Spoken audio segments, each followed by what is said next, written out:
Good afternoon, everybody. Welcome to today's Schools Forum meeting. It's 2 o'clock, so we'll make a start. Thank you to everybody for attending this afternoon. I did try to convince Tim that we should move the meeting to a local pub, beer garden, but for whatever reason, we're not apparently able to do that this afternoon, so we'll make the best that we can do this afternoon. So we'll crack on, and I'll move straight on to item 1. Simon, do we have any apologies?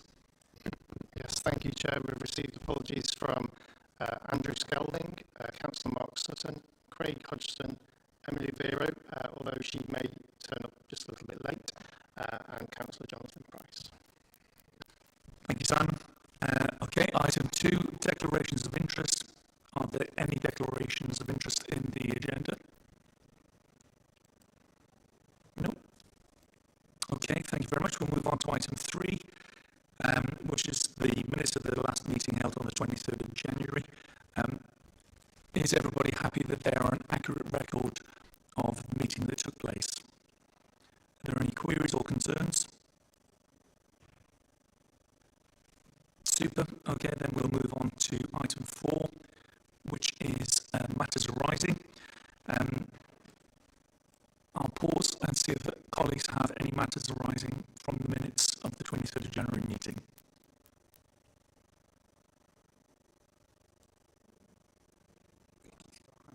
Okay, Vicky?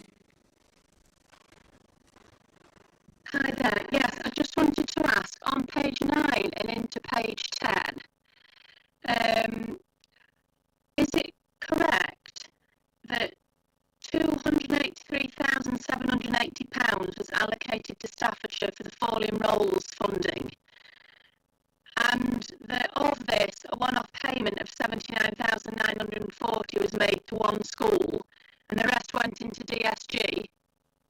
Have I interpreted that correctly? Possibly not.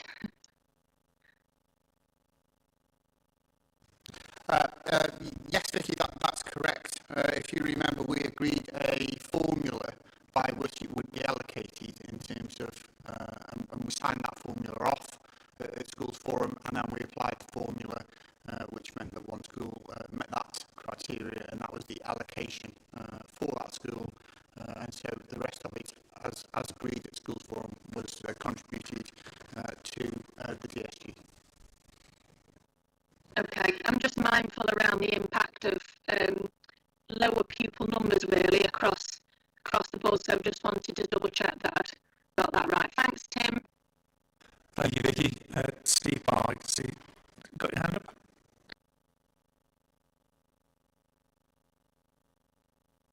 Yeah, sorry, just juggling multiple screens and unmuting myself. Yeah, I was looking. I couldn't actually find it in the minutes, but there are two things. One was the query about charging schools for entrust visits, for monitoring visits under notices of concern, and it's in the minute something about initial visits would be funded by SEC. Now I just wanted to clarify that it was only one visit per school. It actually says something I can't find. I haven't printed them all out and I can't find them minute now. There's something about initial visits, and my understanding was it was the first to any individual school. It was the first visit, and that others would have to be paid for out of school budget. But I just wanted to clarify the minute on that visits referred to across the local authority, not visits to an individual school. Again, Steve, I'll clarify. So, yes, it's the initial visit to individual schools, and then subsequent visits are then charged to the school. Does that clarify the question? Yeah, that's fine. I just wanted to be absolutely clear on that, because I was saying, when I find it in a minute, there's actually reference to visits, but I thought it was one visit to an individual school. And then, the other thing I was going to ask about was, I don't know if it's going to come up, I couldn't see it really in general reports, but wraparound childcare and breakfast clubs, is that going to be addressed later on? And if not, can we have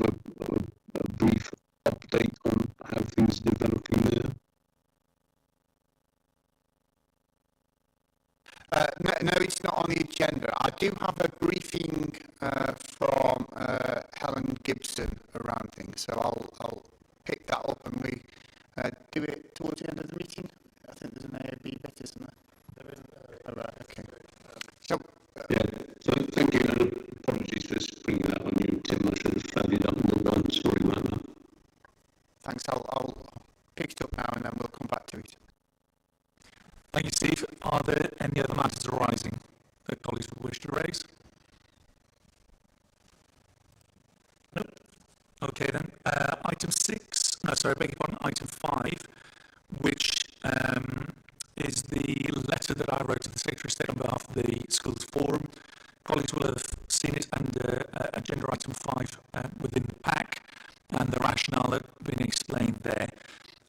Clearly, I don't necessarily think that there's much else to be gained other than noting the fact that the letter was sent. The relevant people have had an opportunity to note the forum's views, and they've obviously responded as they see appropriate. I don't know if colleagues had any other queries or questions that they wanted to raise about item 5. It's not a query or a question, I apologise, I can't resist the temptation to comment on the fact that the reply that you received couldn't have been written in better English. Sorry about that. Thank you, Steve. Thank you. I had to resist my English teacher's marking coming out there. Okay, thank you, Steve. Any other colleagues have any other points? Kevin? I noticed that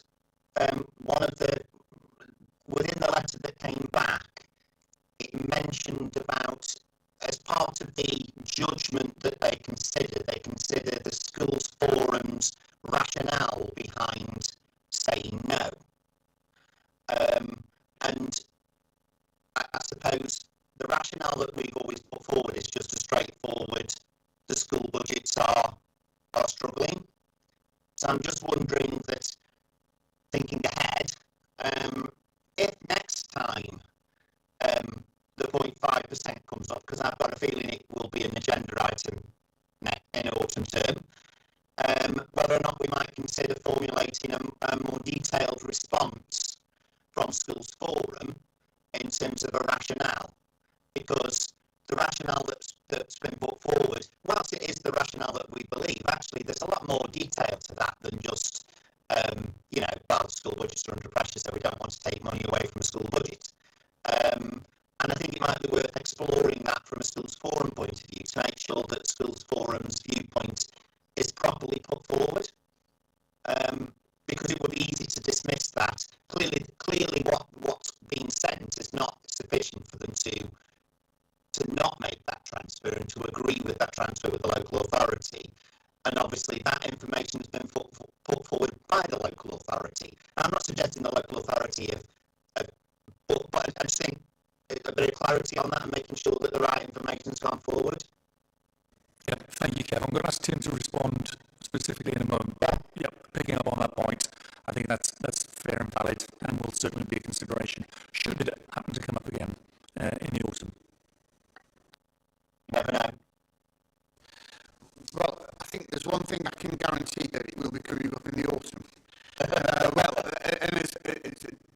The reason why I'll guarantee that is because if people kind of go back to the plan, one of the things that we've said is that we will continue to request an 0.5% switch as part of the plan over the life of the challenges that we face within it. Just picking up your points, though, Kevin, in terms of what the local authority submits. Yes, the local authority does submit the plan. It submits its own narrative around that, but alongside that, we are required, and we have to submit the minutes of Schools Forum. So what I want to kind of dispel here is, if you're suggesting that the narrative that's contained within the School Forum minutes doesn't accurately reflect the discussions, then we just need to think about how we do take those minutes. But we cannot make that submission to the Secretary of State without submitting the minutes of Schools Forum. close when I say time-wise, and so in the first instance we submitted, or we sent them the link to the recording of Schools Forum. So again, I just want to be clear that we're not portraying a different response. That has to be part of the submission. Yeah, I mean, that's really good clarity, Tim, because obviously we wouldn't be aware of that. So it's good to know that. It just means that then when Forum comes around to have this perennial discussion, people will be mindful of the fact that that's the information that gets sent forward. Thank you.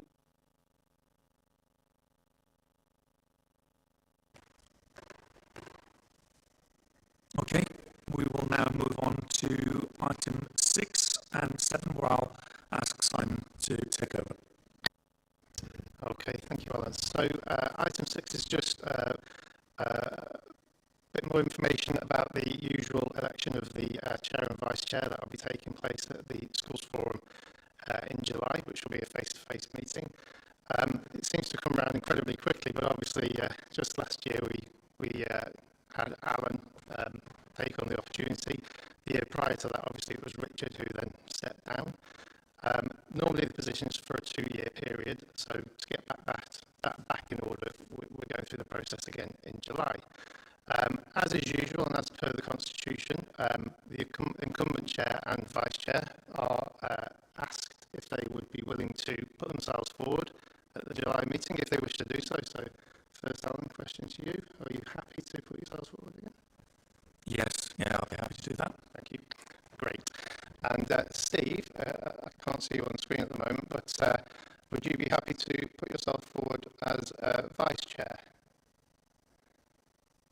Yeah, I mean, on the same sort of understanding as I took on vice chair before, but I personally think it would be better if it was someone who was actually still working in a school. I offered to do it last time because no one else seemed very keen, and I personally am happy to continue, but my feeling is still that it'd be better if it was someone who was more directly involved in schools. Well, I think I'm still got my finger fairly closely on the pulse. So that's a long-winded of saying yes, but. Okay. Thank you, Steve. So a message to everybody else in the forum that there is an opportunity there. Steve will be happy to step back if somebody was willing to put themselves forward as vice chair. So food for thought. Obviously what will happen at the next meeting, we'll have this conversation again. So if anybody in the meantime would like to have a conversation with myself or with Tim or Alan or Steve, I'm sure won't mind speaking to you. If you'd just like to get some more detail as to what the role actually involves, then please do get in touch. And obviously we can we'll discuss that further at the next meeting. So that's just for note. Thank you, Chair.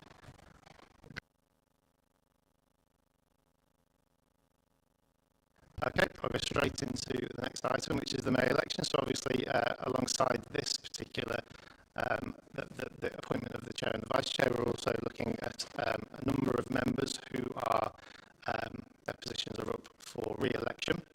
I will give you the list of those people just so that it's on the record. So we've got Steve Swatton and Stephen Drew, who are all maintain primary. We have Kevin Albert and a vacant position for primary academy. Just stopping there to pause for Kevin. Kevin's actually retiring, I believe. As Richard said last year, he started to dig the tunnel. So we'd just like to pass on our thanks to Kevin for your involvement in the Schools Forum, which I believe dates back a number of years. I've not been able to find out how many years that actually has been, Kevin, but thank you very much for that. 17. Wow. When I was a young man. Not as many as Steve Barr or Steve Swatton. And there are 3 positions in all secondary academies, which is Mark Bowie, Emily Vero, and Will Wilson. So we will be undertaking some election processes, which will be starting in the next couple of weeks, post-Easter, of course, with a view to having some of those positions filled ready for the July meeting. We also have 4 positions, so after asking Steve and Alan if they'd be willing to put themselves forward to be chair, that is on the proviso that they are in fact members of the forum, because both of those positions are up for for you, it's not re-election. It's obviously to go back to your respective forums and groups and ask if you'd be okay to stand. So I'm sure we'll be seeing you again. But also Philip Siddell and Sadie Jones, who are the PVI early years representatives.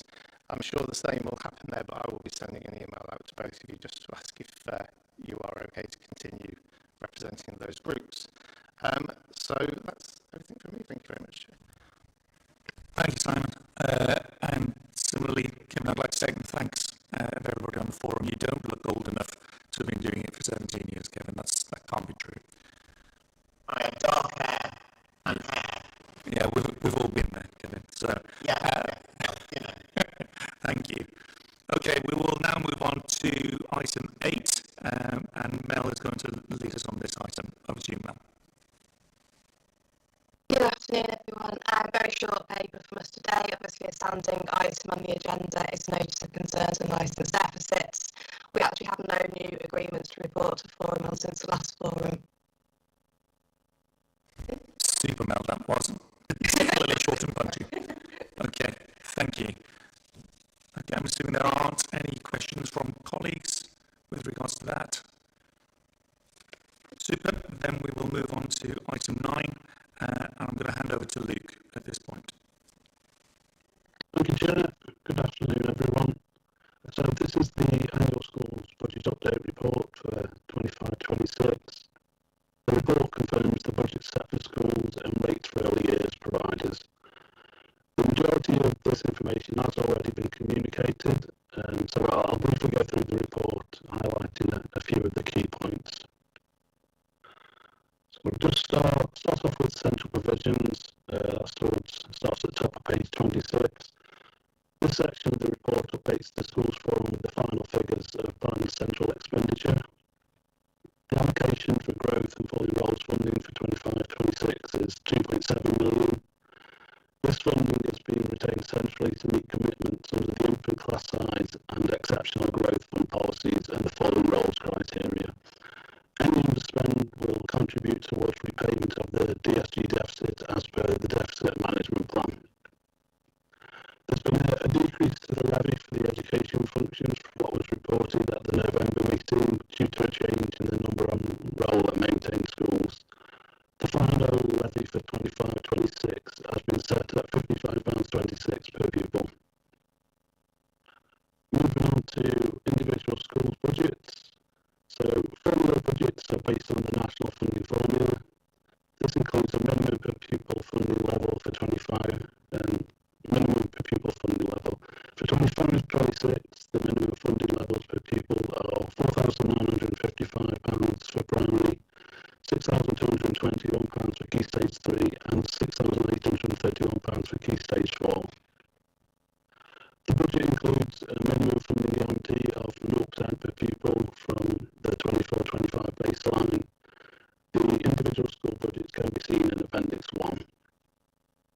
Within the national funding formula, the core funding factors have been increased by 0.5% and free school meals funding rates increased by 1%. To ensure the national funding formula is affordable within the schools block DSG allocation, gains have been capped at 0.76%. And on to early years funding now. So the funding for early years continues to follow the national early years funding formula. You can see in paragraph 20 how much Staffordshire County Council has been awarded for 25-26. The Disability Access Fund is increased by £28 to £938 per eligible child per hour, and the early years pupil premium is increased by 32p to £1 per eligible child per hour. The early years funding base rates have been set at £5.43 per child per hour for 3 and 4 year olds, £7.84 per child per hour for 2 year olds, and £9.85 per child per hour for under 2 year olds. For 3 and 4 year olds, deprivation rates have been maintained at the same amount as in 24-25, with 20p being the lower rate and 30p being the upper rate. No additional funding supplements, including deprivation, have been used for the 2 year old and under 2 year old rate. A contingency fund of 1.2 million has been set up to manage fluctuations. This This is equivalent to 0.91% of the whole early years DSG block, which is lower than the 1% threshold advised by the workshop. Any unspent contingency will only be distributed if affordable. The Special Educational Needs Inclusion Fund for 25-26 has been set at 2 million. 1.7 million is funded by the early years block, with the rest funded by the high needs block. Just briefly touch on the high needs, but I won't go into too much detail, with a lot of it being repeated on the following paper. So the government has confirmed Staffordshire 25-26 high needs block allocation to be circa 143.6 million. This is a net increase of 10.5 million compared to 24-25. As a result of the funding switch, the total 25-26 high needs budget is circa 147.1 million. It is Staffordshire's intention to pass the budget increase on in full next year for the provision of SEND support. And finally, for 25-26, the special school budgets shown in Appendix 2 will be set based on a minimum funding guarantee of 0%, with no capping of school gains. Thank you. I'm happy to take any questions. Thank you, Luke. I can see there are a couple of hands that have gone up straight away. Philip? Yes, thanks, Alan. There's been an update from the DFE recently on the statutory guidance, and we've had a meeting with the early years department about this. I'm just wondering, do you want to comment on this now, or could we have it as any other business item? It wouldn't take long, but I just don't know whether to do it now or at the end. Yeah, I'll invite Tim to respond to that.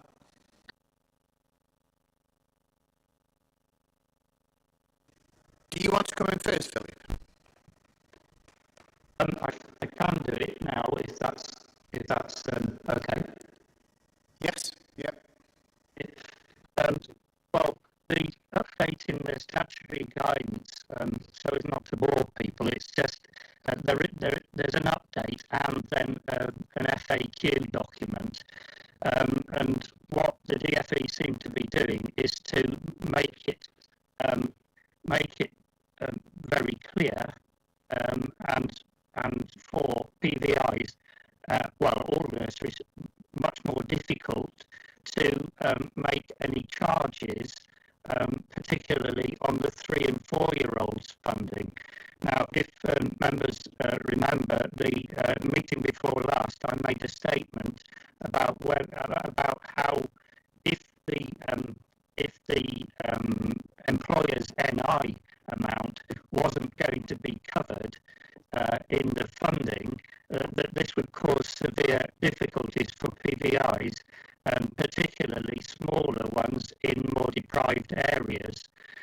Obviously, that's now come to pass, but the double whammy is that the DFE in its latest guidance update is trying to make it, it seems, much more difficult, particularly for nurseries in more deprived areas to legitimately make charges that they would need to make, because the funding for 3 and 4-year-olds didn't keep pace with the increased costs of nurseries, and it didn't address the backlog of underfunding, which is now around 30% over these last 10 years. That all notwithstanding, that Staffordshire County Council did a fantastic job, as I've said before, on passing through a 145% increase on the 3 and 4-year-old funding. But as I said in the statement, if the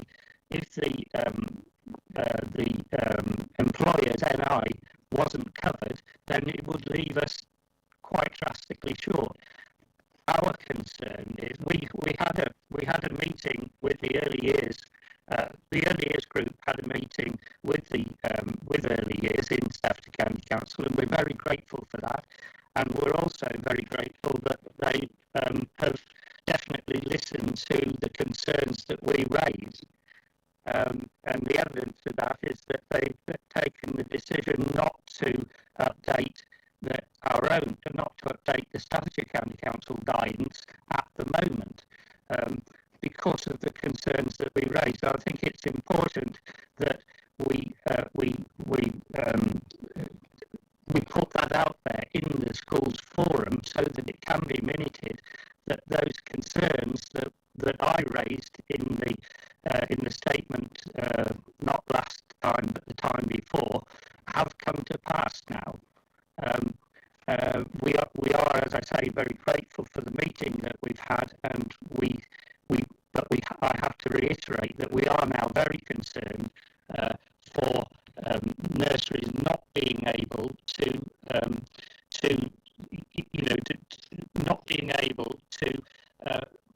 deliver the 3 and 4 year old provision on the funding that they're getting, albeit that it was very nice, it was very well enhanced by early years last time. So I think it's important that we register this concern. It is a very serious concern. Thanks very much. Thanks, Philip. And the briefing I made reference to earlier on actually was picking up this point along with the early years expansion grant, which I will go on and just to clarify for forum rather than the breakfast clubs and wraparound. So we'll have to add breakfast clubs and wraparound to a future schools forum. But you're right. Helen from the early years team provided me with a note to say you're right that we will not be issuing an updated provider agreement at this current time, but also say that providers should have regard to the revised documentation. And then also, just in recognition to the meeting that you had, it says that we've received questions from providers since the guidance was published. In addition, we've also met with that early years reference group, as you made reference to. And as a result, we're gathering the main themes raised by the providers and will respond as soon as we're able to, based on further work that we're doing with internal colleagues. So that's the point, and I think kind of clarifies exactly what you've just said there, Philip. If I may, I will just go on and talk about the early years expansion grant. Because it's about all settings that provide funded childcare places are eligible for the early years expansion grant. And one of the things that we intend to do with that grant, in line with the DFE suggestions, is that we focus distributing it to those providers who will have 2-year-olds and under, kind of the full rollout of the expansion entitlements in September 2025. The guidance also asks us to take into account the full funding context for 25-26. And so what we're saying is our proposal is that we're going to allocate the early years expansion grant across the early years sector, but we're excluding the small number of schools who have children aged 2 and under, as those schools will receive the National Insurance Contributions grant in September. That also includes the 3 and 4 year olds, which the expansion grant excludes. And so our intention is to ensure that we give it to the kind of the PVI sector to try and support the sector. And importantly, the above comes in the context of the new statutory guidance for local authorities and early years settings, which again we recognise has the potential to impact on the sustainability of the sector. So I think we recognise that as well, Philip. Thank you, Tim. That's really good to hear. Thank you, Philip. Steve Barr, I can see the hands up. Yes, thank you. I'm now back on track, having worked out the reason I couldn't find the minute that I was looking for earlier was because I was looking at the agenda pack from the January meeting, not this one.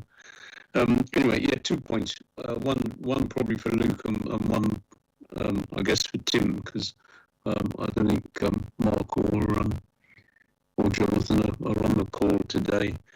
First one, can you? And I probably should know the answer to this, but can you explain why there is no capping of gains under the formula. There's no capping of gains for special schools, but in the main block, there's a 0.76% capping of any gains. Luke, do you want to come in on that? I might have to hand over a bit to Sarah or check with one of my colleagues on that. I'm not sure to come back immediately. Okay, I can see Sarah's just put a hand up. Sarah? Yeah. So the rates in special schools haven't gone up, so there wouldn't be any capping of those gains because the rates haven't gone up. Thank you, Sarah. Did you pick that up, Steve? Yeah. So are you saying the rates haven't gone up? No. There are no gains?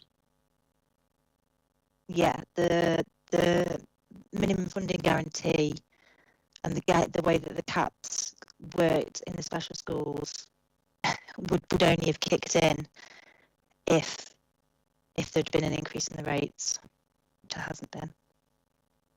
Right. Okay, that's answered the question. I'm not sure I fully understand it, but that's probably my fault. Thank you. Don't pursue that any further. The other point, which is on page 28, paragraph 30, there's a reference to the local authority to continue to lobby for additional and fairer funding. I just wondered whether you could say anything about what form that lobbying is currently taking, and I know it's complicated by the fact we've got elections coming up in a month's time, but also, and this is something we have talked about before, whether there's anything that schools and academies and trusts and school leaders and governors could do to either back up any lobbying that might be coming from elected members or the county council, or to have their own sort of campaign to lobby MPs or whatever, because it just seems to have gone a bit quiet on that front.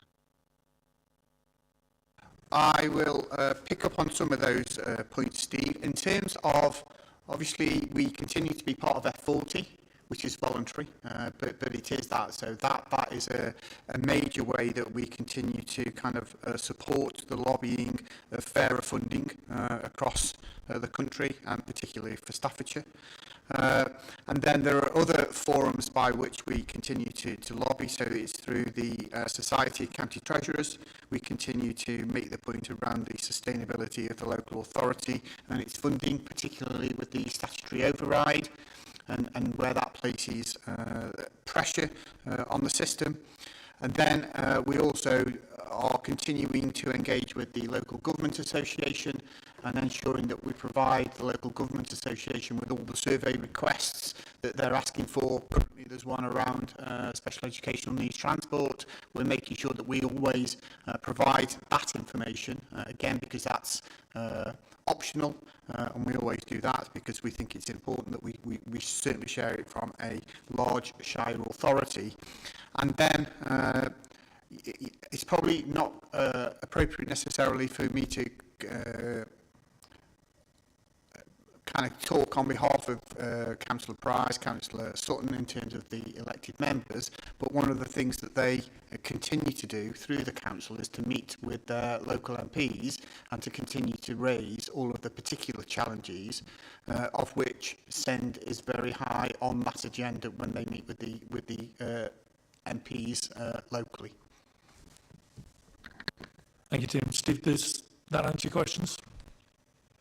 Yeah, thanks. I mean, I think it's perhaps something we might come back to after the county council elections when there's a new county council and a new cabinet. But yeah, that for now. Thank you very much, Tim. Thanks. Steve Swanton, do you want to come in? Hi. One question to start with. My understanding from Appendix 1, not all schools have had a transfer to the special needs block. Am I reading that right? I'm not sure whether Luke was coming in. Yes, that's right, because obviously where there's the schools are at the floor, and so we have to provide that MFG of 0.5%. Those schools wouldn't be contributing. So actually it is the gainers where the contribution comes from.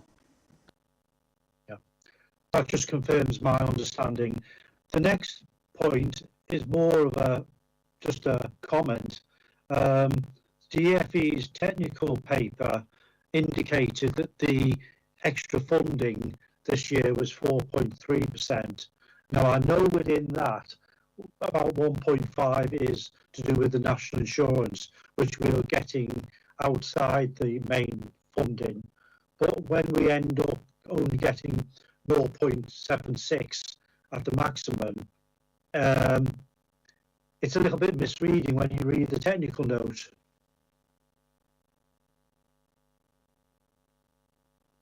I think, Luke, you may have to come in on that question, because that's a technical question. Yeah, I need to look into the 4.3 and what it's made up really to provide a detailed answer. I know that the schools block allocation, excluding growth funding, was increased by 1.9%. And then with the funding switch, and then having to cap gains, that's what's brought it down. But I need to look into the 4.3% in a bit more detail. I mean, all I'm really saying is, on the face of it, when you read the DFE document, it seems that schools are being reasonably funded, even though it goes on to say about the cost pressures. But then in reality, as we all know, what we actually get isn't very much at all, is it? It's no criticism of the local authority or anything. It's just more of an observation of where we all are, if you know what I mean. Thank you, Steve. Yep, I think that's a fair reflection and a fair analysis. Chris. Sorry, apology. It looks like I'm blinded by the light. Just referring back to Tim's point previously about the PVI settings and the national insurance grant. We've got a nursery setting, and obviously we only get the national insurance grant based on mainstream primary numbers. We don't get any grant for additional staff that we are hiring for our 2-year-old provision. So when you said that schools are excluded, would that be all schools that have a 2-year-old provision? Because obviously I'm just conscious that is actually coming at an additional cost where we won't be covered for our additional national insurance contributions either. Yes, so my understanding was we've taken the decision to provide that early years expansion grant to the PVI sector. I'll have to go away and just clarify your second point, which was to say that you're not receiving anything for staff within schools. I'll have to take that one away and then bring that back, Chris. Thank you. Thank you, Chris. Vicky?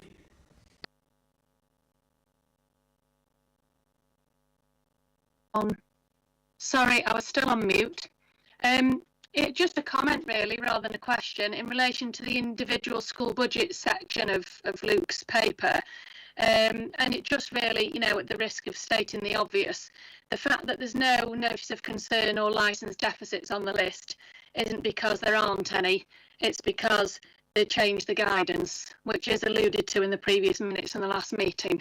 So obviously we'll probably have an update on that in the July meeting once we've submitted our 25-26 budgets, but just to make that wider point around how that looks, it looks as if we haven't got any, and actually pretty confident we've got more than we've had before. So yeah, just a comment really before we moved away from that item. Thanks, Vicky. Tim's just going to come in on that. Thanks. Just to make the point, Vicky, that this is around any new licence deficits or notices of concern, rather than we don't have any. So if you remember at the Schools Forum back in January, there were a number that were issued. So just whilst I'm supporting the point that you're making that we do have them, but it's not a case of saying, yes, we don't have them. It's just that there were no new ones to be brought to Schools Forum today. Yeah, and obviously we'll see, as I just said, in the July meeting, we'll be picking those up, I would assume, from the 25-26 budget submissions. Yes, time dependent. That would be on where we are with getting those into place. But and obviously, how we used to report on them. The point I'm making is how we used to report on them has changed. So it's you're not comparing like for like, and I don't want it to look as if individual school budgets are not as much of an issue as they once were, because that isn't the case. I'm just going to kind of probably contradict you there in the sense of we're probably issuing more than we've ever issued before, which will demonstrate the challenges that we're seeing with schools and their budgets, Vicky, rather than anything if we've changed the process of issuing them, we're looking that longer term. So if you recall, probably 2-3 years ago, we were only kind of looking at the current year and next year, whereas actually we now are thinking around year 2 and year 3 of budgets and where there are pressures. So I think we're probably highlighting more schools earlier than we would have done previously. Thank you, Vicky. Yep, I know from the conversations I've been having, I think it's a very challenging set of circumstances and conversations, particularly when you're looking 2-3 years down the track and planning accordingly. That was my point, really. Yeah. Okay. Thank you. Thank you, Vicky. Any other points on that report before we note it and move on to item 10? Okay, thank you for your contributions. We'll now move on to item 10, which is the high needs block. I'm going to ask Sarah to update us on this. Hi all, this is the regular report outlining the latest position on the high needs block as per the request of Schools Forum, given the ongoing pressures in this area. As usual, I won't go through the paper in full, as I presume Forum members have already had an opportunity to read the paper. To summarise, the paper outlines that the Q4 forecast overspend in high needs block for 2024-2025 is £28 million, no change from the forecast reported in January. As previously, demand continues to exceed capacity, with now around 8,660 EHCPs, nearly 1,000 more than this time last year. Demand is up roughly 69% from just 5 years ago. This is impacting in all areas, but especially the special independent sector, with numbers now around 730, over 250 more than they were just 3 years ago. This is by some way the largest budget pressure in the high needs block. Importantly, the paper also outlines the continued decline in the DSG reserve, which at the start of 2024-2025 was already in deficit by 30.8 million. It will increase to over 56 million by the end of 2024-2025 based on the current forecast overspend.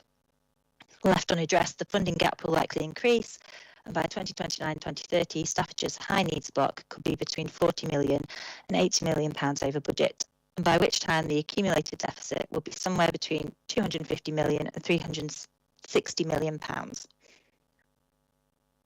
Even at its current level, the council is already losing annual revenue returns of over £2 million per annum in lost interest, and this figure will increase as the deficit grows, funding that would otherwise be available for delivering essential council services. There's been no further guidance from central government relating to the statutory override, the mechanism by which councils are required to ring-fence their accumulated DSG deficits until the end of 2025-2026. This is effectively a temporary bank overdraft that will need to be repaid before it becomes so deep it subsumes all the council's other cash balances and effectively makes the council bankrupt. Given the extent of the deficit, this has the potential to impact on the educational provision available to future children with SEND for many years to come, and it represents the most significant financial risk to the authority.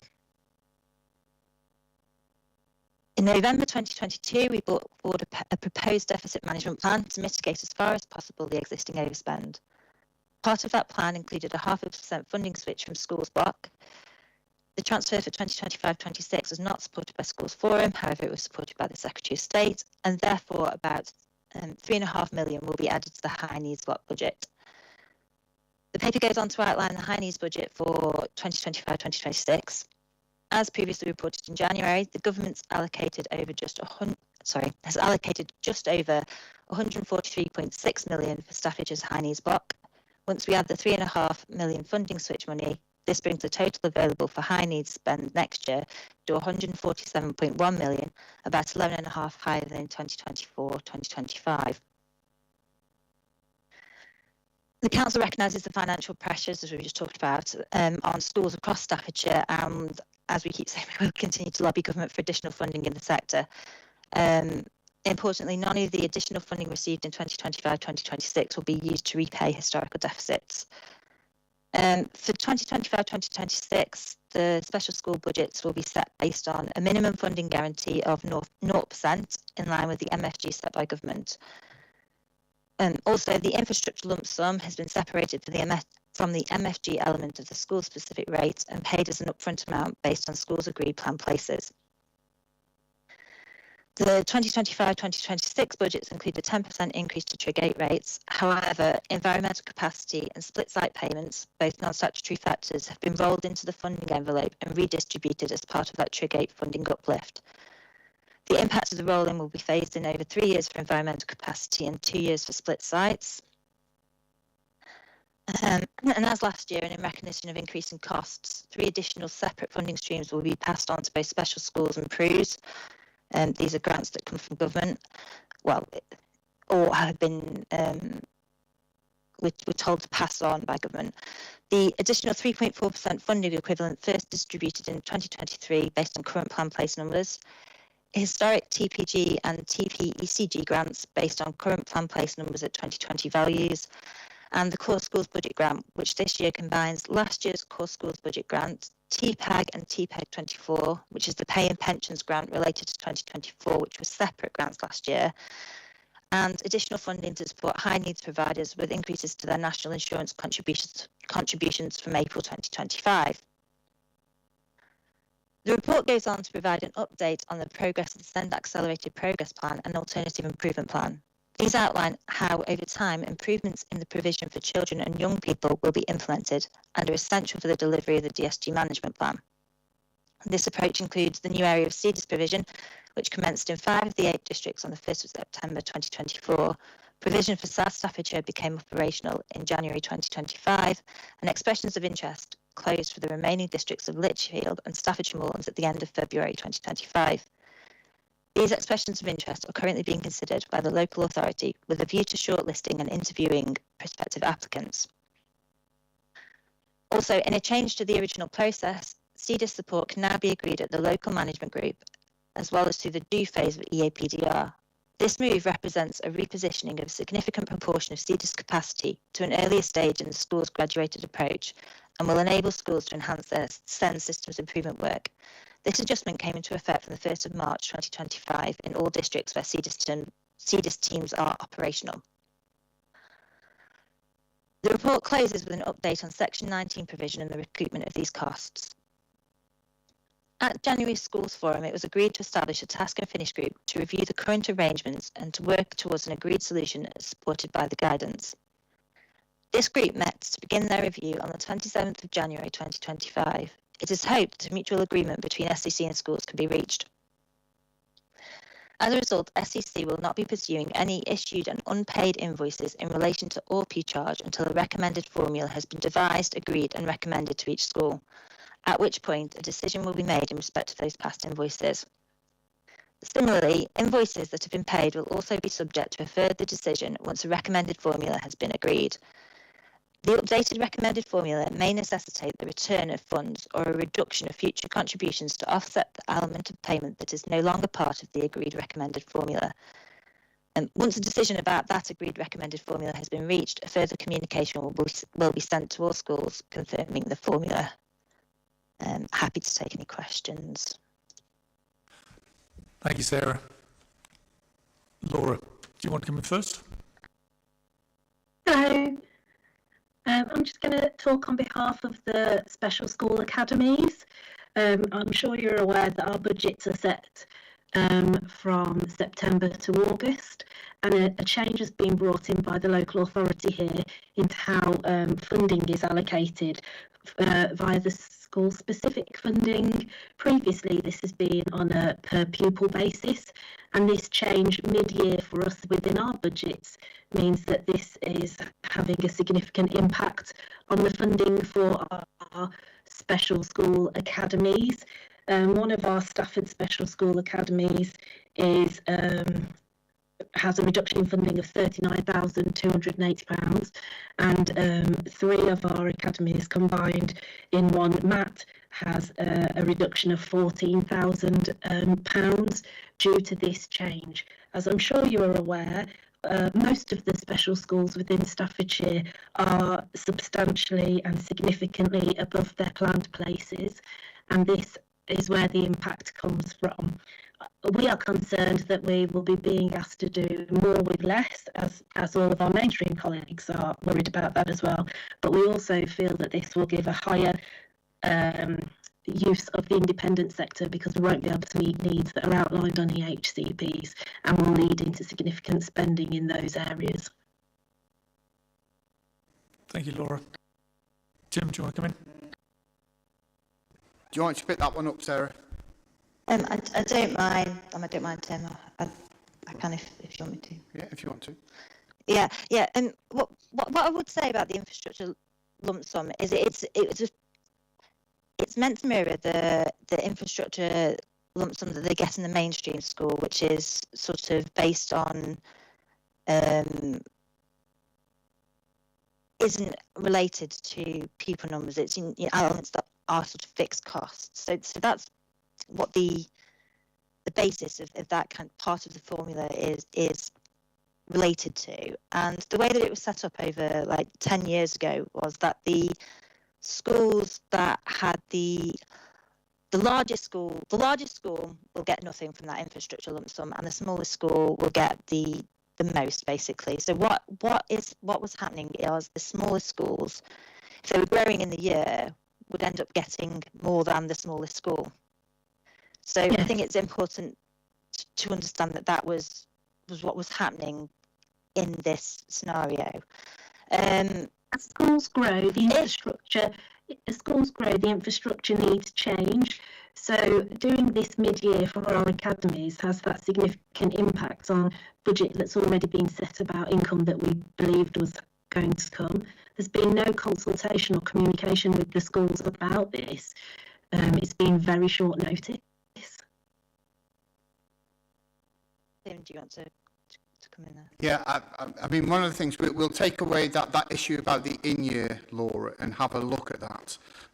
As Sarah was saying, it's a recognition of the cost that all schools face, and but however, I recognise the point you're making around the in-year effect on particularly the academy. So we will take that away, have a look at it, and then provide an update. Thank you. Thank you. Steve Barr? Yeah, thanks, Alan. One general point and one specific one. The general one, at the risk of repeating myself, is that, I mean, clearly what the paper says and what Sarah has highlighted about, particularly about the statutory override and the risk of the county council going bust, is accurate. But I mean, if the central government doesn't address this, then there'll be very few local authorities that don't go bust next year, and many of them will go much deeper into the red than Staffordshire. So that's just me getting it off my chest again, because I've said it so many times before.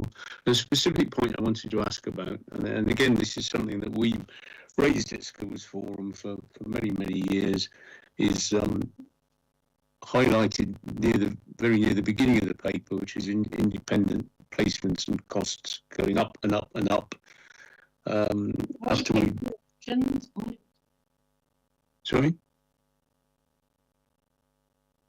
Sorry, I thought someone spoke then.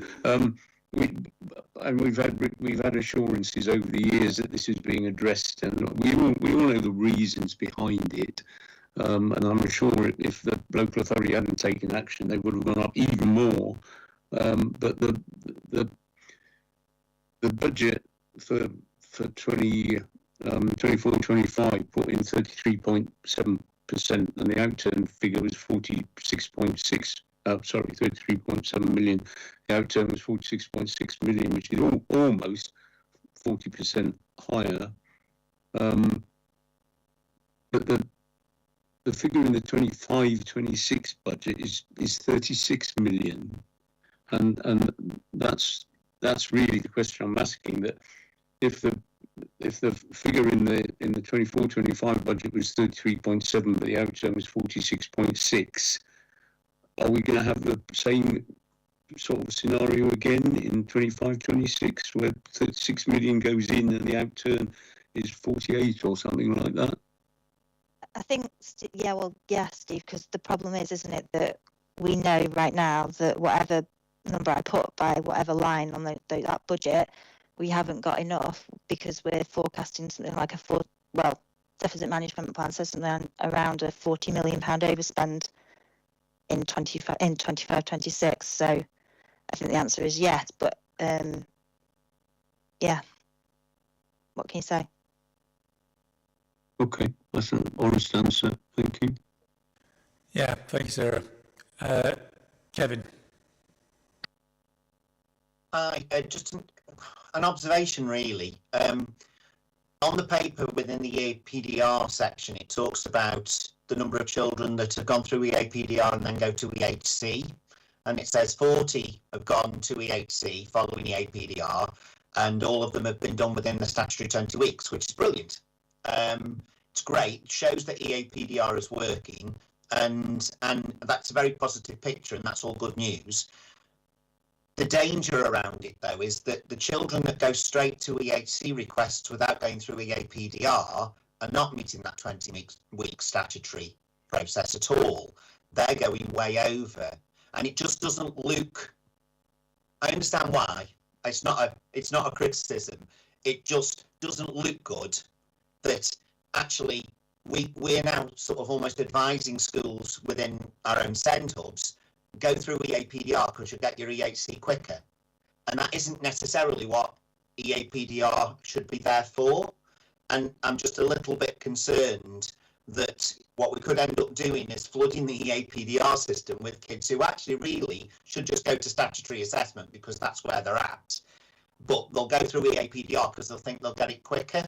And that's a bit of a danger moving forwards. And I'm retiring. It's not going to be my issue or something that I'll be dealing with within my hub, but I know it's a growing problem, and it's something that I think we need to consider and think about. Thank you, Kevin. Hallett, did you want to respond to that? Yes, thank you. Thanks, Kevin. And I can't believe you're retiring. You're far too young to be in that space. No, I'm retiring. I'm retiring whilst I'm still sane, Hallett. Good for you. Good for you. Yeah, I mean, it's a tension that we've noted from the start of this process.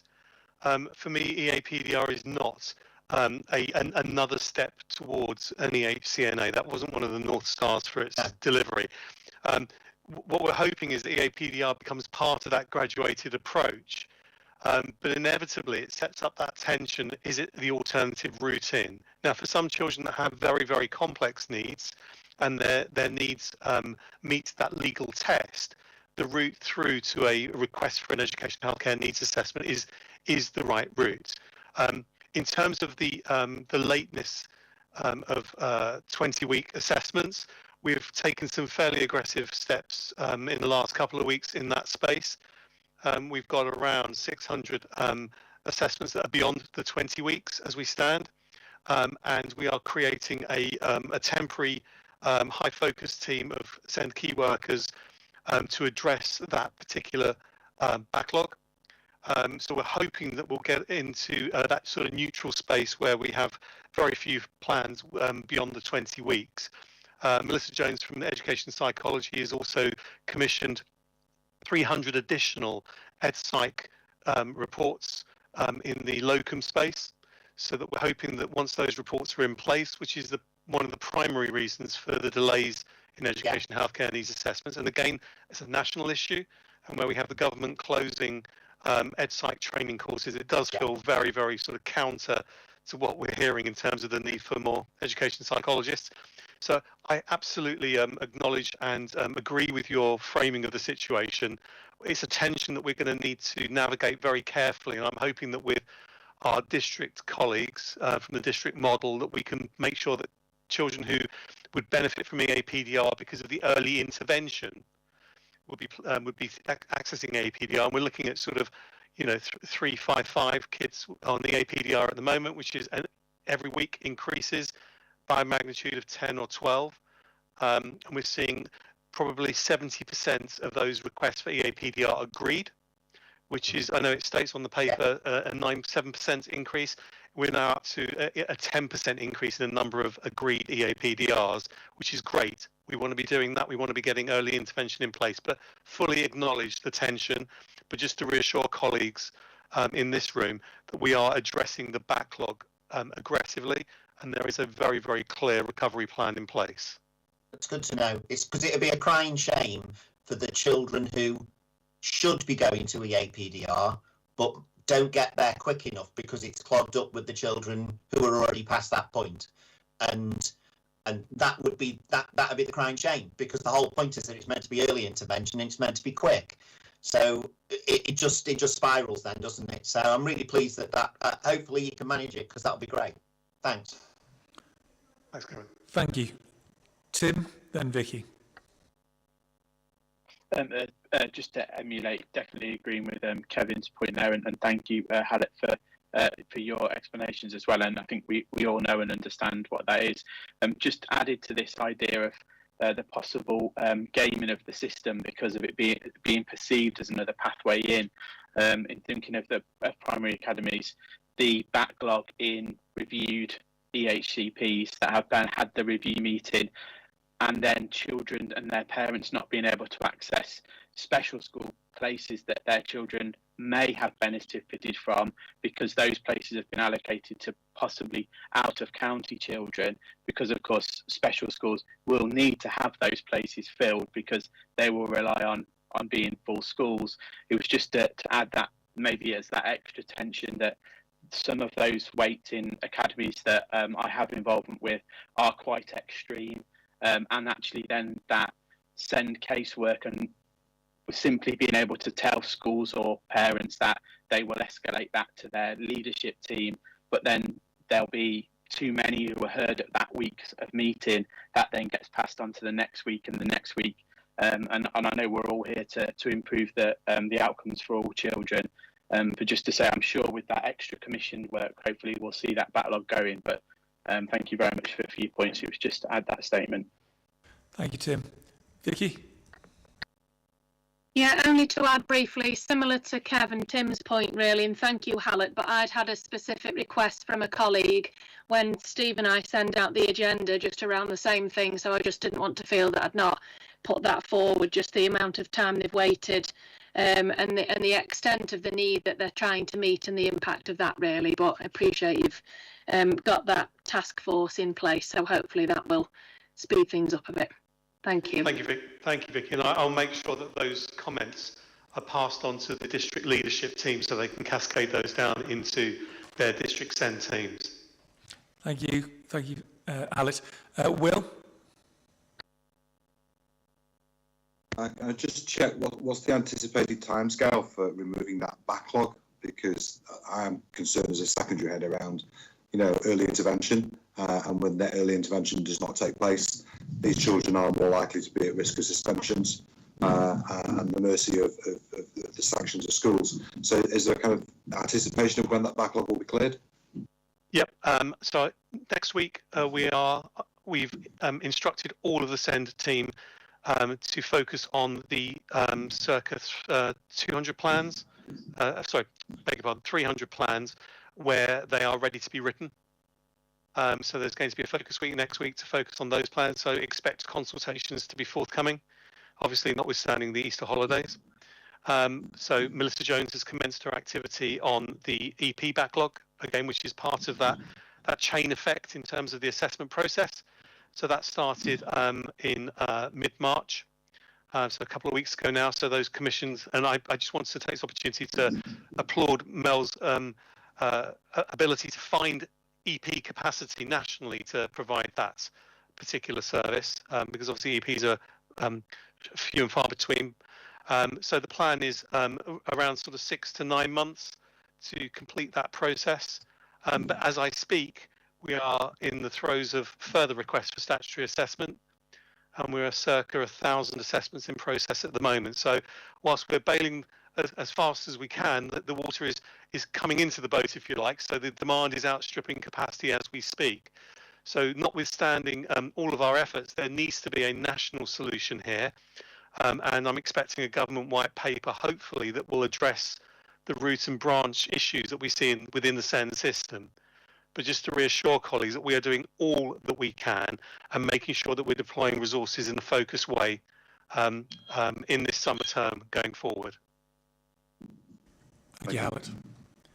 Okay, any other queries or questions regarding that paper? No, okay, thank you for everyone's contributions on that. We'll move on to the final item, which is the work programme and dates of next meetings.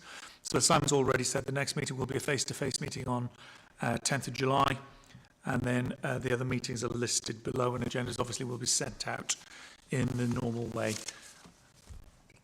Vicky, I can see you put your hand up. Sorry, I just wanted to ask about page 52. Not quite sure how we've gone beyond page 52 at this point.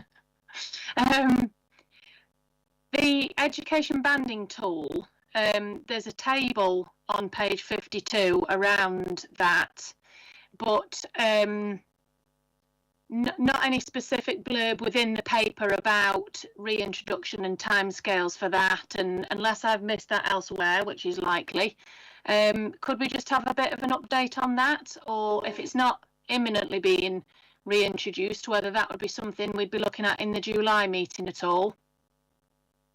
Yep, so the reason why the EBT rates are there is because there are some youngsters that were funded through it continue to be funded through the EBT rates. In terms of the updates, we're still working on a process to ensure that when we do implement it, and as we've always indicated, our intention is to re-implement the education banding tool, but we need to be secure around making sure that it doesn't cost us any more. It's not about cost savings, as we've always said, but it has to be cost neutral. And at this point in time, it's not imminent, so we will add it to the work programme. We'll provide an update in July. Right, thanks, Tim. Laura? Previously, when the work was carried out around the EBT, there was significant consultation done with mainstream and special schools around supporting that workload and that working party. I've not heard that there's any involvement with schools currently around that working party. Is that just within the local authority, or will there be opportunity for schools to be involved again? So the current work is taking place looking at all of the information, Laura. So as soon as we then start to think about, okay, so what does it look like, we will then start to include colleagues again as a consultation process before it is launched. So yes, the answer to the question around will you be involved, absolutely, before we move forward with any reintroduction, yes. Okay, thank you. Thank you, Laura. Steve Barr. Yeah, it's just an admin point under that agenda item 11 about date of the next meetings. It's for Simon, really. You got the meetings up to January on the agenda, and I know that the March one is out there in the public domain. I think it's 26th of March. But certainly the teacher and school leader unions are trying to work on our programme for the next academic year already. Have you got a date for the summer term meetings yet, Simon? And if not, any idea when that might be in place? Steve, I don't have them to hand, but I do have them on a spreadsheet, so I'll be able to share that in the minutes. I do need to have a quick word with Alan and Tim, because I think at the moment we've got one planned for over Easter, which obviously we can't have, so I just need to rearrange those dates. That'd be really helpful. Thank you very much. Cheers, Steve. Okay, any final points before we close the meeting? Doesn't look like it. Okay, thanks ever so much again for your attendance, everybody, and for your contributions today. We'll see each other in July. Thanks a lot. Bye-bye. Thanks. Bye.